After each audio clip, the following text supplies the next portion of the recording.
Pledge of Allegiance. I pledge allegiance to the flag of the United States of America and to the republic for which it stands, one nation, under God, indivisible, with liberty and justice for all. All right, do we have any public here for comment for items that are not appearing on today's agenda? All right. Seeing none, we'll move on to additions to the agenda. Any additions? No? Okay, no additions to the agenda.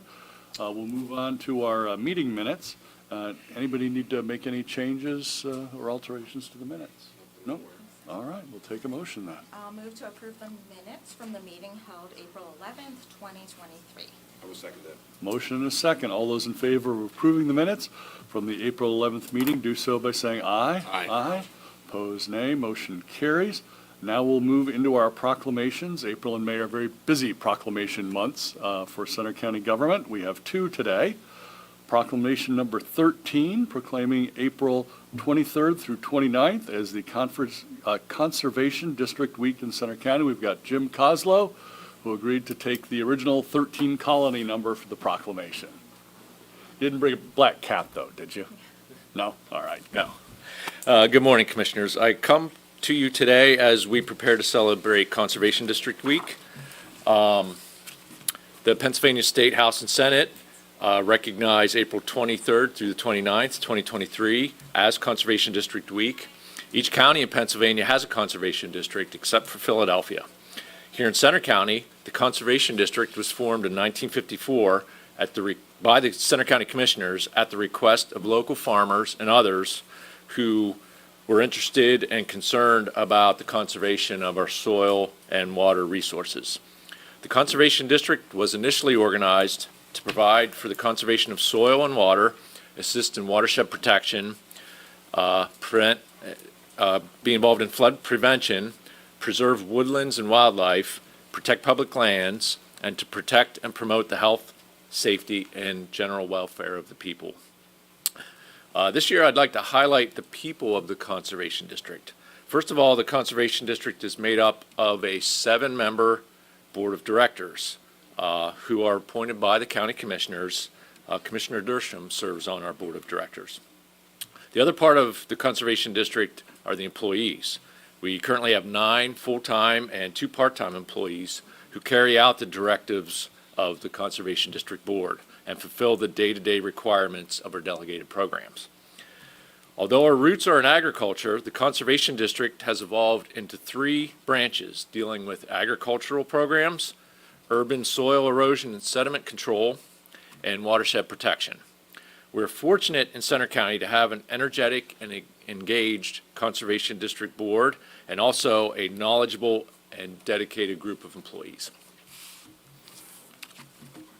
Thank you, Jim. It's a big job. There's something like 1,113 square miles in Center County. It's actually larger than the land area of the state of Rhode Island.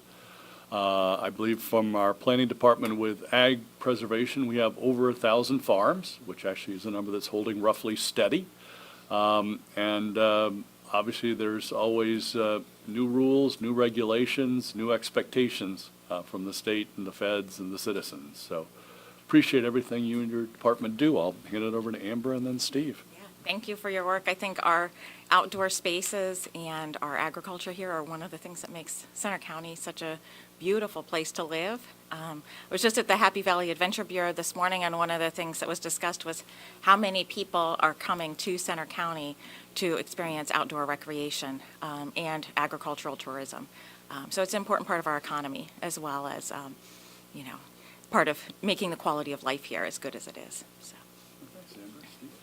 Well, I think it goes without saying, Jim, you folks do a fantastic job, and I think the Conservation District in general does a great job of protecting our natural resources and working closely with farmers, which a lot of conservation districts struggle with that kind of gentle balance between being the black hat and the white hat of enforcing some of the regulations, but at the same time making sure that that's done in a productive manner. And under your leadership and previous administrations of directors, it's been pretty amazing how we've managed to kind of balance that and make a lot of good things happen. And whether it's getting money for projects or whether it's administering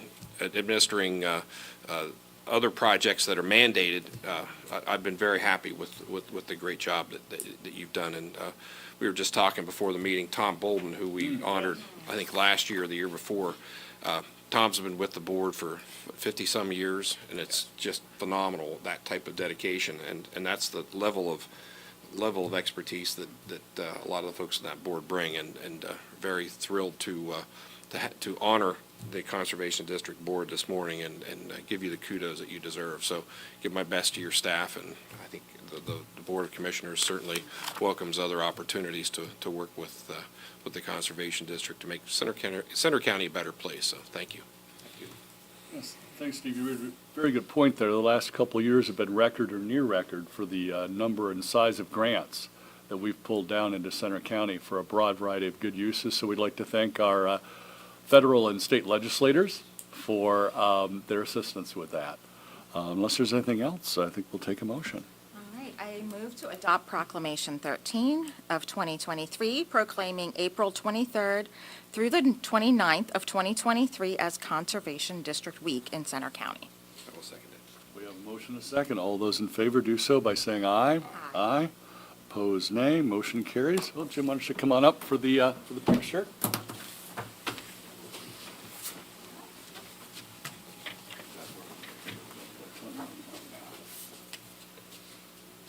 We might actually be all fit. Yeah, let's put Jim's head right in front of Bellefonte on the map. Thank you. I'll send you a copy too. All right, thank you. Sorry. And we're good. Great, thanks. Yep, thank you. Thank you, Jim. Thank you, Jim. Appreciate it. Thank Thanks. you. Talk to you soon. All right.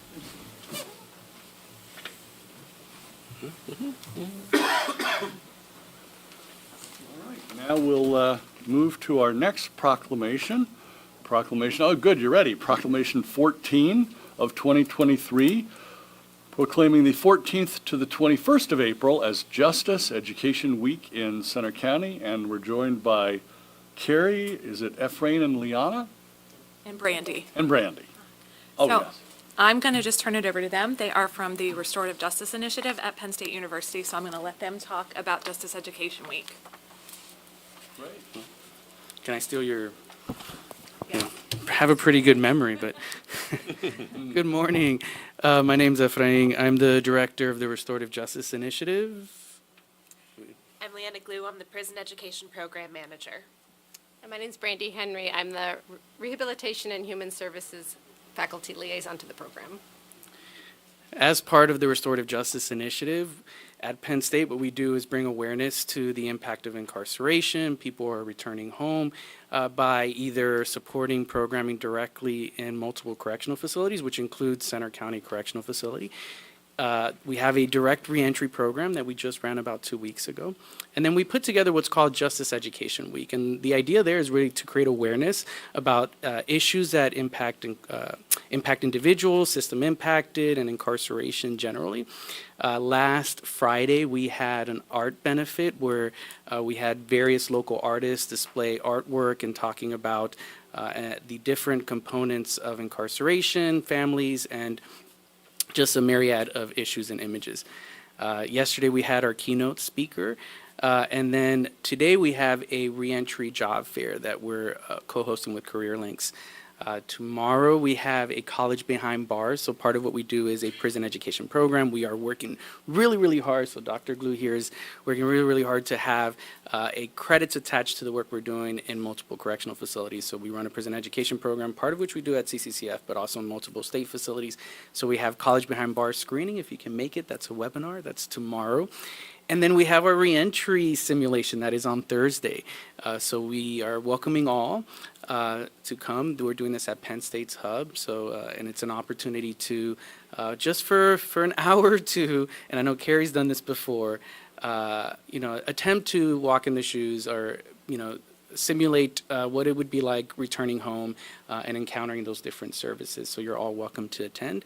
So thank you so much for calling attention to our week, which is an attempt to bring greater awareness to how we can work together as a community to support individuals returning home and people who are impacted by incarceration. Is that? No? Do you Thank you. think? That's the whole bit? All I mean, right. happy to do more. No. Esther's not going to talk? Don't invite us because you know we can. All right, all right. Well, thanks again for coming. Here in Center County, we take criminal justice very seriously. Obviously, we have a great person running that department for us with Carrie. But Center County places large resources well beyond the state mandated minimums into criminal justice planning, into reentry, into reducing recidivism. And over the last decade or so, we have reduced the number of Center County residents incarcerated at the Center County Correctional Facility by 50%. And we'd like to thank your group for your part in helping us do that, and all of the other nonprofits and other allied groups we work with. And of course, even before we hired Carrie, she was our local rep to the Pennsylvania Commission on, is it Crime and Delinquency? I got it, okay. So Carrie's been involved for a long time, but very much appreciate what everyone's doing, and I'll hand it over to Amber. Yeah, thank you for these education efforts. I know that this is probably really important for students at Penn State as well to get this kind of understanding of the impacts of the criminal justice system and the pros and cons of how things are done here and other places, because we want good people to be interested in jobs in this area so that we're able to make a positive difference in the lives of returning citizens. So thank you for your work. Well, I think to layer on some of Mark's comments, I think one of the things that we've done and we're very proud of in Center County is moving ahead with a lot of initiatives because that directly influence folks that are under our care in the correctional facility.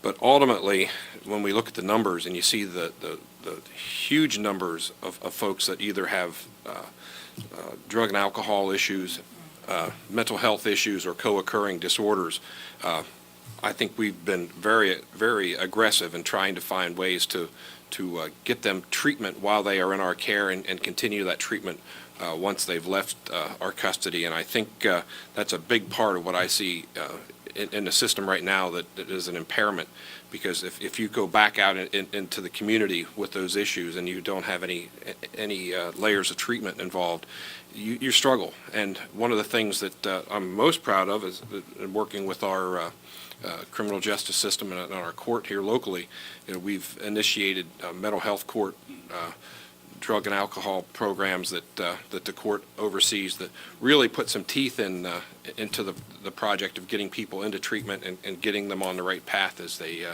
re-enter society. And that's a big part of what I think is a lot of folks don't appreciate is it's not just your warehousing people anymore. We're giving them job skills, and we're giving them mental health and other treatment. So keep up the good work, and we'll work together to make things better. So appreciate it. Thank you. Great point, Steve. We need to thank our Court of Common Pleas judges and our magisterial district judges because we've run the DUI court here in Center County for many years. Shortly after I was elected, we started the drug court, and we're now 2 weeks into the behavioral health court. And the judges take on all of that additional work for no additional pay, or, to the best of my knowledge, even no additional staff directly in their chambers. So we very much appreciate what all of our local judges and all of the other stakeholders in criminal justice have been doing over the last decade. So, Steve? And we also have Kathy Arbogast with us, who oversees a lot of those programs, and we really appreciate her involvement. So thank you. If I could just add that the reentry simulation is open to anyone to attend, and Yeah. then we had planned to have one here at the county, partnering with Penn State. They were going to help us to put that on.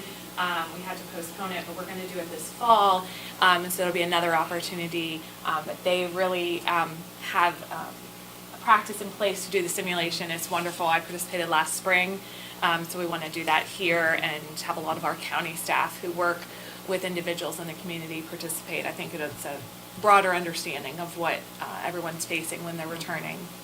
So when and where is the reentry simulation on Thursday? The reentry simulation is at the hub, and it's the equivalent of the student union at University Park, and it is, double checking the exact room, Alumni Hall, right? And Well, if you're that's a big having, one. yeah, so if you're having trouble, it's a pretty big space, so if you're having trouble finding it, I'm sure there'll be one of us there to direct you, yeah. So, yeah, we welcome all. It's What a, time is it, do you know? it is from 2 o'clock to 5 o'clock, so it's a good chunk of time. So there's the introduction, there's the actual simulation, then I'm assuming there's a bit of a debrief afterwards. Yeah, the key part there is a debrief, right? So we process what those experiences and feelings were like, and then we work to address what are what was some of those institutional challenges and how we can work together as advocates, community service providers, to work to address some of the gaps. I know Carrie identified several, and really start thinking about how we can better serve the individuals we're working with. One thing I'll note, and this is a great problem, it's not even a problem, we really, it has been noted, is, our classes are smaller at Center County Correctional Facility, and we see that as a good thing, right? So we are doing programming, but our classes are smaller, and again, I think that's represents that less people are being incarcerated and supports are being provided. So I think it's a great thing that we've seen happen this last year. Centerpiece is another major stakeholder in that environment. Very much appreciate what they've been doing, too. Great. Thanks. Anything else from Commissioner Concepcion, Commissioner Dershowitz? No. All right. I'll make a motion then to adopt Proclamation 14 of 2023, proclaiming April 14th through the 21st of 2023 as Justice Education Week in Center County. We'll second that. We have a motion and a second. All those in favor of proclaiming April 14th to the 21st as Justice Education Week in Center County, do so by saying aye. Aye. Aye. Opposed, nay. Motion carries. Great. Well, come on up. All right, thank you.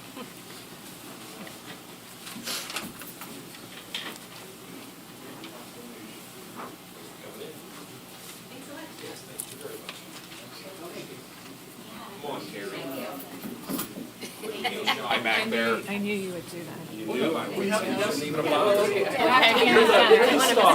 the star. You have to be in the center. Jump right in there.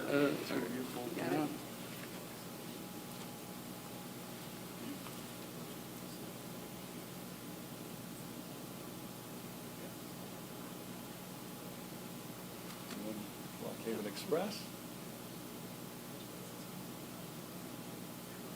Good. Thank you. Thank you so much. Thanks, everyone. We get to keep this Thank thing? you so much. Thank you. I'm glad I could come in person. Yeah, great. Thank you. Good, thank you. Thank you again. Appreciate it. Be well. Yeah, if you have time, stop by the courthouse. It's very pretty. Thank you.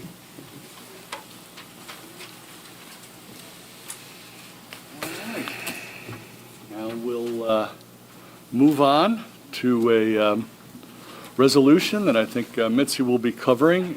It's a application for a redevelopment assistance capital project, or RCAP grant, for the Moshannon Valley Emergency Medical Services, including a full application and business plan. Good morning.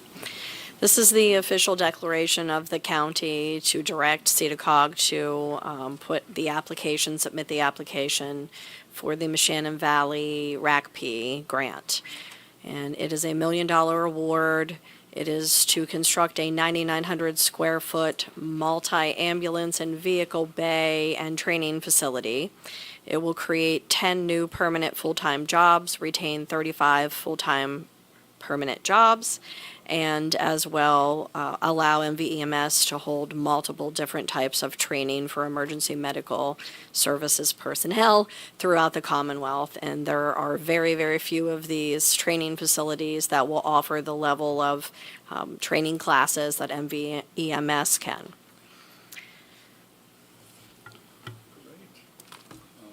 Thanks, Mitzi. Thanks for coming and presenting. And so it looks like CEDACOG, our Regional Economic Development Authority, will be administering the paperwork on this one then. Yes. Great. All right. Turn it over to Commissioner Concepcion. Yeah, so I've had the opportunity to interact with a few of their board members through my work at the Moshannon Valley Economic Development Partnership. And I was really impressed with how forward-thinking the Moshannon Valley EMS has been about the services they're providing. So in addition to, transporting people to the hospital in like significant emergencies, they're also looking at providing a community health service where when people have returned from the hospital, and need some follow-up care, that they would have EMTs who are able to do some home visits as well to try to prevent people from having to be re-hospitalized. So they've got, this more of a spectrum of services, which I think in a rural area like the Moshannon Valley is important. really, really critical. So, yeah, very supportive of this group and their efforts, so, thanks. Thanks, Steve. It's all good.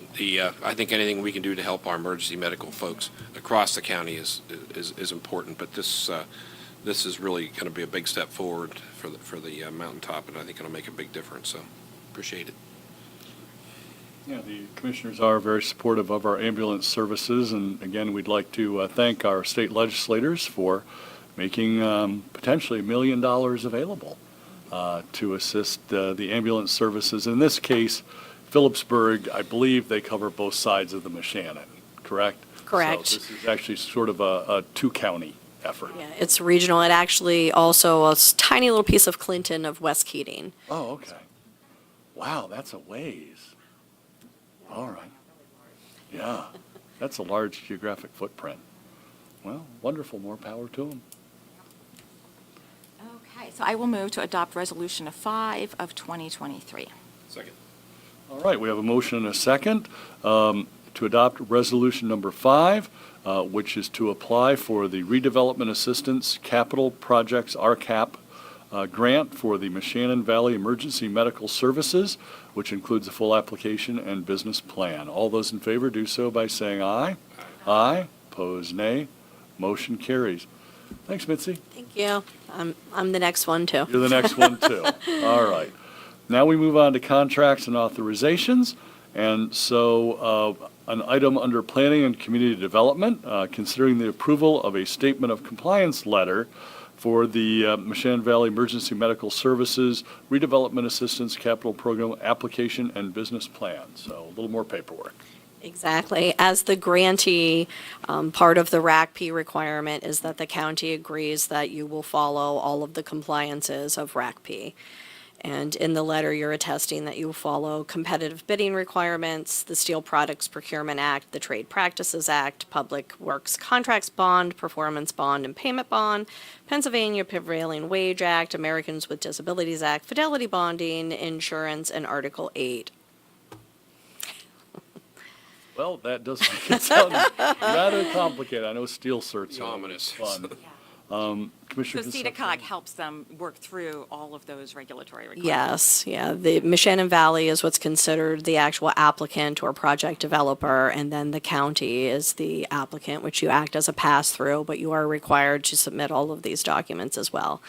But CEDACOG will ensure compliance for you and for MVEMS.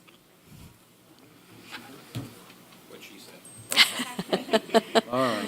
So I'll move to approve the Statement of Compliance letter for the MVEMS Redevelopment Assistance Capital Program Application and Business Plan. All right, we have a motion and a second to approve the Statement of Compliance letter for the Moshannon Valley Ambulance Services for the RCAP application and business plan. All those in favor do so by saying aye. Aye. Aye. Opposed, nay. Motion carries. Great. Thank you. Thanks, Mitzi. All right, now we'll move over to John Fronick, our administrator, for an item for the commissioners. Morning, Commissioners. Before you for consideration is an agreement with Lazar Polnick Esquire and his associates to provide grant funding consultation services to the county. There is a monthly retainer of $3,000 plus travel expenses. One additional note is that any expenditure over $1,000 would require prior approval. So there is some safeguards along the way relative to expenditures. But the service would include them helping to identify potential grants that are out there that would benefit the county. And the suggested proposal was to do this for a 12-month period to see what type of return we could experience from this service. Great. Thanks, John. Yeah, good way of testing this out and seeing if putting additional resources into grants outside of human services could potentially generate additional projects and funding for great projects for the county. Commissioner Concepcion, any other questions? Yeah, no questions other than I think it's probably worthwhile. I've been impressed with how much Center County does to pull in grant funding to expand the services and infrastructure that we're able to provide in Center County. So, we'll try it for a year and see what the results are. So. John, will they be available to help us in the conversations that lie ahead in regard to broadband funding? Will that be part of their area? Yep, already talking about it. That's that would be my. Yeah. That's critical. Yeah. Right. Lazar Polnick was the main contact that we had, but he also, in the agreement, it also states that his two partners who have experience in a variety of areas would also be available to assist us in different capacities. I don't know how expert they are in broadband per se, but in terms of contract law, they're pretty solid. All the help we can get. Yeah. We're gonna need to generate a lot of revenue for the projects we have. Mhm. Yeah. Yep. Great. Unless there's any other questions? Okay, I will move to approve the agreement with Laser Polnick Esquire. Second. We have a motion a second. All those in favor of approving the agreement with Laser Polnick Esquire, do so by saying aye. Aye. Pose nay. Motion carries. Great, thanks. All right, Chad, something for information technology. Oh, I think it involves this room. It does. Good morning. Have a contract today asking for approval with Betwe Systems to upgrade the wireless microphone system in this room. So what they'll be doing is they'll be removing all of the electronics that go along with the microphones except the microphones themselves. So they'll be replacing sort of the back-end infrastructure of it. So they're going to upgrade the cassettes for the microphones, which is the battery holders, the battery chargers, and they're going to configure the channels to help avoid interference and statics we've been experiencing with the microphones. So the total cost of the equipment and installation is $6,549.92. Great, thanks, Chad. I know some of the viewers at home have been wondering about the interference, the static, and the fact that if the microphone isn't positioned just perfectly, it doesn't pick up the voices very well. So, yeah. If I may, Betwe, when they were in the room, they actually commented, given the proximity to the tower outside, they're surprised that this system works at all. So they're going to address that issue with some of the frequency adjustments that Chad mentioned. That is a good point. That's the central tower for the 911 communications. Yep. So, yeah, that probably bleeds in through the windows pretty easily. Commissioner Concepcion, any questions? Commissioner Dershowitz? Good. All right. I'll move to approve the purchase of equipment for the Willow Bank Conference Room, 146 with Betwe Systems. Second. All right, we have a motion and a second to purchase the equipment to improve the microphone system for the, this conference room. All those in favor do so by saying aye. Aye. Pose nay. Motion carries. Great. Thanks, Chad. Thank you. All right, now we have Dave Lamison from Transportation here, thankfully spending some of our Penn State University in-kind funds. Thank you. Good morning, Commissioners. Thank you for having us. I come and ask for consideration of approval of the in-kind purchase of 3 vehicles from Penn State using in-kind funds. The total cost on this purchase to obtain the vehicles listed would be $71,610. That is inclusive of the 10% fee that Penn State charges us for processing. Just a little history on the 3 vehicles. The first one listed is a 2017 Ford Fusion hybrid sedan. That would be our first hybrid in the county fleet. It has 64,340 miles. It's in very good condition. We would place that vehicle in our loaner fleet that we use for various departments that maybe don't have vehicles, and our administrator for his trips across town and likes of that. So, and possibly take one of the vehicles out of the loaner fleet and put in another department. The second one is, the last 2 are unique opportunities that we don't very often get from there. One being a 2012 Chevrolet truck, 4x4 with a plow with 40,000 miles. We have a couple trucks right now that are utilized, but with Centercrest coming on board early next year, it's going to be a strain on our people to keep the lots cleaned and the likes of that. So I had our facilities management director go with our fleet transportation supervisor to look at these, and he felt that that would be a great addition. And the third vehicle is a 2015 Isuzu box truck with a lift gate, something we've never had in the county. But we rent one twice a year for a period of a month at a time for elections. That would help us cut that cost and have our own. And with all the moves we do on a regular basis within the county, allows us that opportunity to do that without going out and finding another truck to do it and renting vehicles as much as we do. Not saying we'll never have to, but it will certainly help. I know that our adult services people, I've met with them a few weeks ago. They're excited, as is the CYS, for the potential of maybe having to help move a family and likes of that. So it gives us a lot of opportunities moving forward. So I asked for consideration to approve these so that we can get ready for the election with the box truck and you know, coming up, we could have it in place by then, hopefully.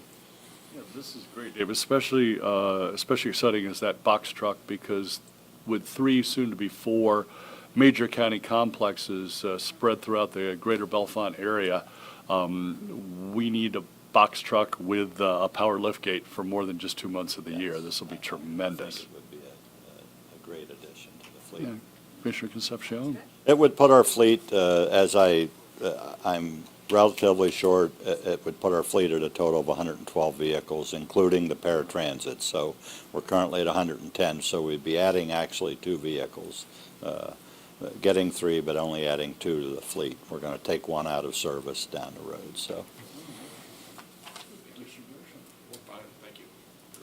I'll move to approve the purchase of 3 vehicles with PSU in-kind funds. Second. We have a motion and a second. All those in favor of approving the 3 vehicles with the PSU in-kind funds, do so by saying aye. Aye, opposed, nay. Motion carries. Great, thanks, Dave. All right, I believe Natalie will be reporting on several items for risk management. Or it's actually one complicated item. Good morning. So this is on behalf of Pew Street MDJ Lockman offices. So what this is we currently have a lease agreement with SC Joint Venture, and we've had it for 3 years. In our agreement with them, we have the option of extending it for another 3 years with the already built-in costs that are outlined here for you. And so all we are doing is agreeing to continue the extension that's currently in our lease. And so we outlined what the rent is, and then there are some additional fees for insurance taxes that vary little by little with every month. So getting a full amount makes it a little bit difficult to do. But this would keep the offices there, the Pew Street location, which we cleared it through Kendra and Jamie and the judge to make sure that that was okay. Good, so you've run it by the president, judge, and court administration, and they're fine. So Krista handled all the communication through Kendra and Jamie. Jamie communicated back to us, anything that they felt, any issues with the lease, which they did not. Some minor work done to Pew Street, which we'll reference whenever we write the letter back saying we're extending the contract. So we did all this through our court administration team. This is the same space they're currently in? Yes, no change. This is, just to be clear, this is an agreement that extends it to August 2024, and then two additional extensions that are individual. In other words, if something happens and that we don't need it for one of these periods. We always have the out. Okay. We have the out, but the way that the lease is currently written was we had it for 3 years. The option next was this additional add-on of 3 years with these locked-in rates. So that's what we're taking, is what's currently already outlined in the lease. But the option to continue it for another 3 years. But all of our contracts, I think we had to notify them by May 1 to make this decision by September 1, which is a common, 4 months kind of notice option in our leases. Then I'll move to add the contract with SC joint venture to next week's consent agenda. Second. All right, we have a motion and a second. All those in favor of adding the contract with SC Joint Venture to next week's consent agenda, do so by saying aye. Aye. Aye. Opposed, nay. Motion carries. Great. Thanks, Thank you. Natalie. Thank you. All right, and now we have Faith for Adult Services, contract with Housing Transitions.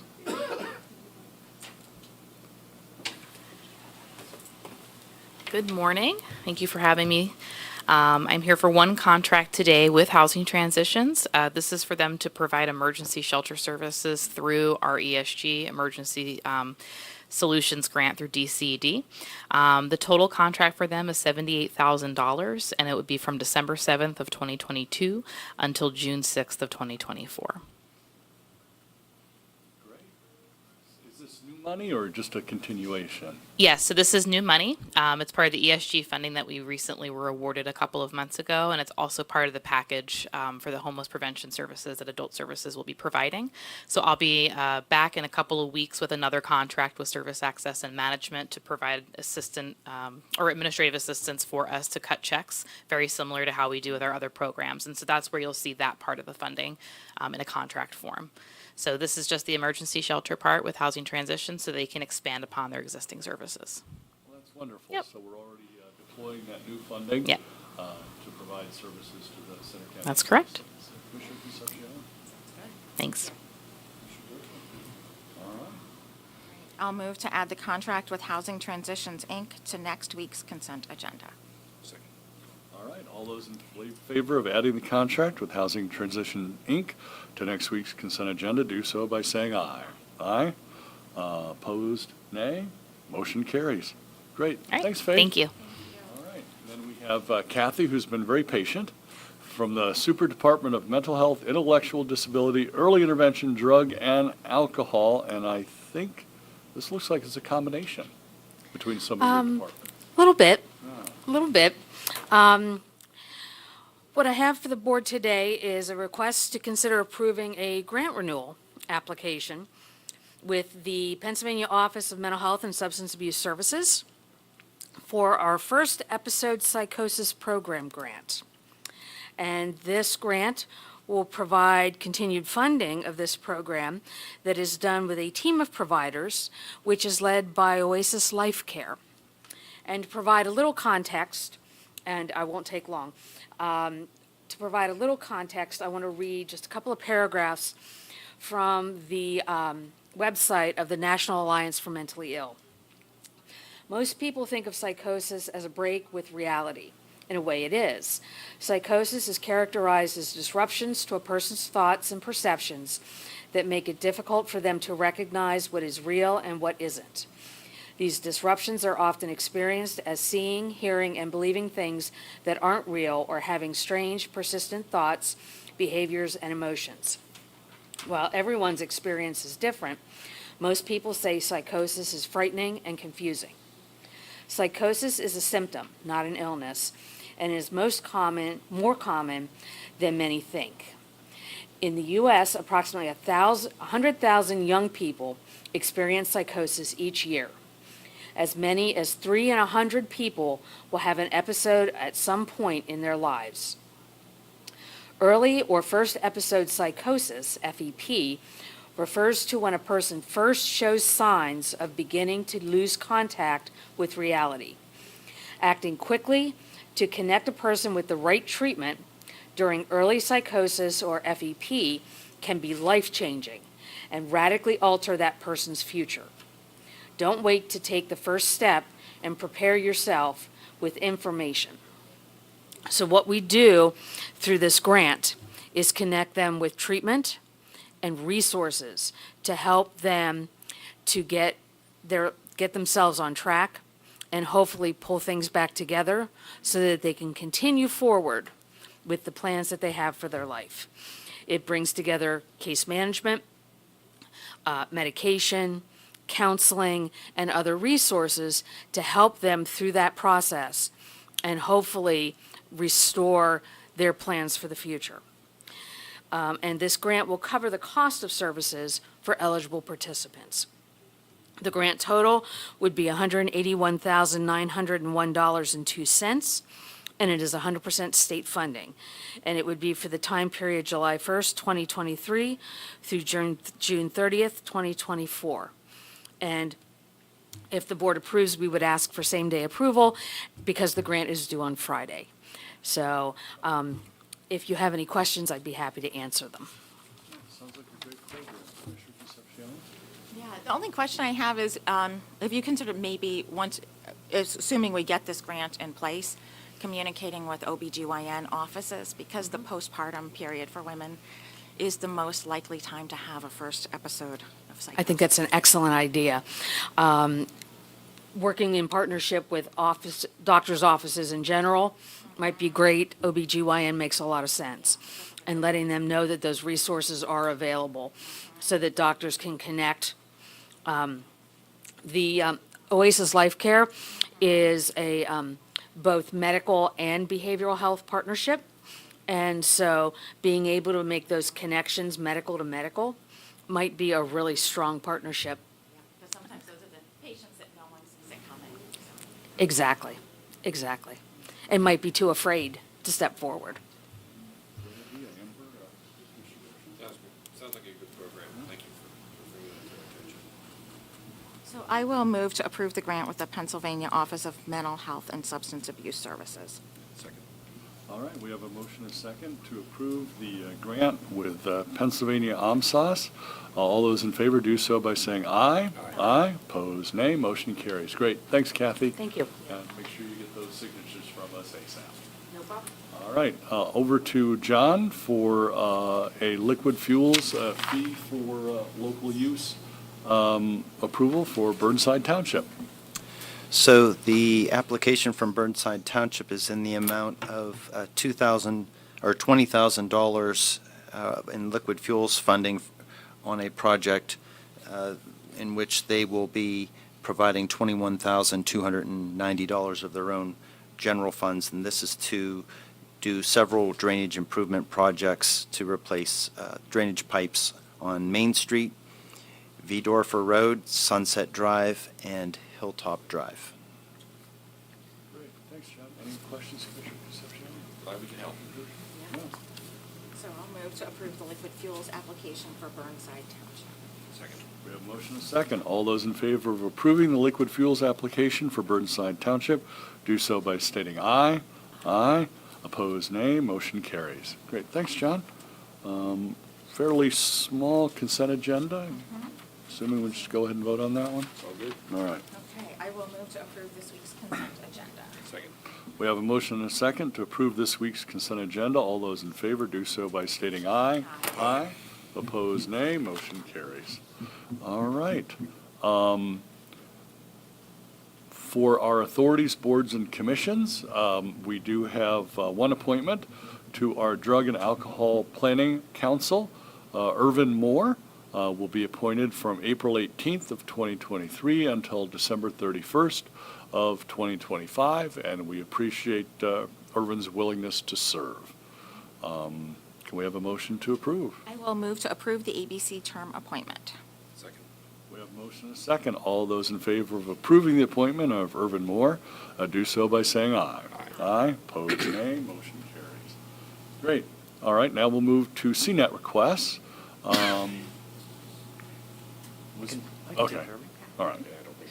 Before you is the sponsorship for the taping of the live stream event for the 2023 municipal primary for the vote by mail processing room at the Penn Stater Hotel. Great, thanks, John. We very much appreciate CNET being willing to live stream that process.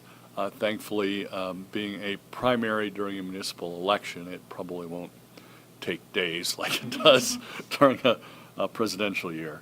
But any questions, Commissioner Concepcion? Commissioner Dershowitz? All right. I'll move to approve the CNET sponsorship for the 2023 municipal primary vote by mail processing grant. Second. All right, we have a motion and a second. All those in favor of approving the CNET sponsorship for the 2023 municipal primary vote by mail processing room do so by stating aye. Aye. Opposed, nay. Motion carries.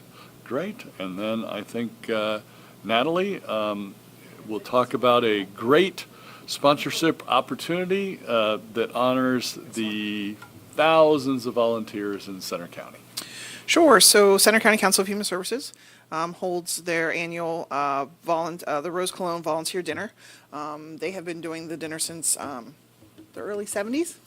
And it honors Rose Cologne, who was known as kind of a pioneer within social services and human services in Center County through her work with Habitat, through her work with council. So the Rose Cologne Dinner is always, it's been named after her as a tribute to that.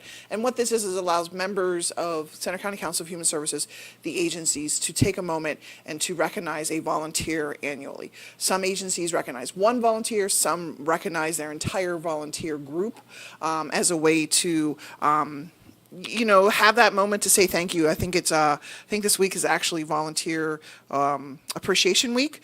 So they typically try to have their dinner in the month of April for that reason. And so they will gather together. Awards will be given out, not only the volunteer awards, but they also do a couple of different special awards as well. And I believe the board has sponsored the taping of this CNET for several years now. People really appreciate it for family members that aren't local to see their family members get the recognition that they do for their volunteer work as a way that having this event be hosted on CNET is really nice for the community. And as I remember, Natalie, there are dozens of human service agencies that are members of the Center County Council for Human Services. So this is a large group. So I can't speak to it anymore as much as I had been before, but at one point I believe we had 100 members, both the primary number that was agencies, and then there were just some individuals who wanted to be members as well. But we have a large both profit and nonprofit group that are members of Council of Human Services. Great. Commissioner Concepcion, any questions? I think this is great to provide that opportunity for volunteers being recognized, to have their families be able to see that occur. So. Yeah. Always been very supportive. Thank you. So I will move to approve the CNET sponsorship for the 2023 Rose Cologne Volunteer Dinner. We have a motion and a second. All those in favor of approving the CNET sponsorship for the 2023 Rose Cologne Volunteer Dinner, do so by stating aye. Aye. Opposed, nay. Motion carries. Thank you. Great. Thanks, Natalie. Moving over to Commissioner Concepcion for the check run. So in today's check run, I'd like to recognize Center Volunteers in Medicine is one of the agencies that we are have a check to in this check run. This is an organization that provides medical care and dental care to people in our community who may be uninsured or underinsured and who are in need of some critical care. So this is just, I have to say, just an incredible group of healthcare providers who donate their time to this effort. So I'd like to recognize them. And with that, I will move to approve the check run dated April 14th, 2023. I'll second that. All right, we have a motion and a second to approve the April 14th check run of $816,930.02. All those in favor do so by saying aye. Aye. Aye. Opposed, nay. Motion carries. John, do we have an administrator's report? Nothing to report at this time. All right. And then we'll move over to Steve for the voter registration report and announcements. All righty. My opportunity to report today is we have, 99,805 registered voters. So close. And what's unique about today's report is there's been no change between last week's total number and this week's, which I think in memory is the first time that that's been the case. There's been no net change. So I want to note that. The roster appears as 42,026 Democratic registrations, 133 Green Party, 606 Libertarian, 13,352 no affiliation, and 40,566 Republican voters. And that leaves 3,122 all others. And the feature party of the day is the Donda Party, which I believe, to the best of my ability, is named after a Kanye West album or two. Oh, So okay. the Donda Party has one registered voter in Center County, and we'd like to recognize them.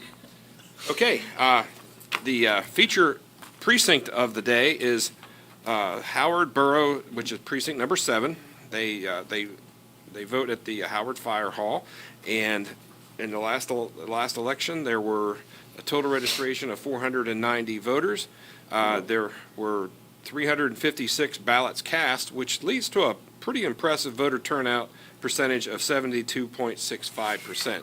So that's rocking it. Yeah, that's hitting it pretty hard. So I want to thank everybody down in Howard for allowing us to use their fire hall, and we'll see you in just a short while. And that's my report for this morning.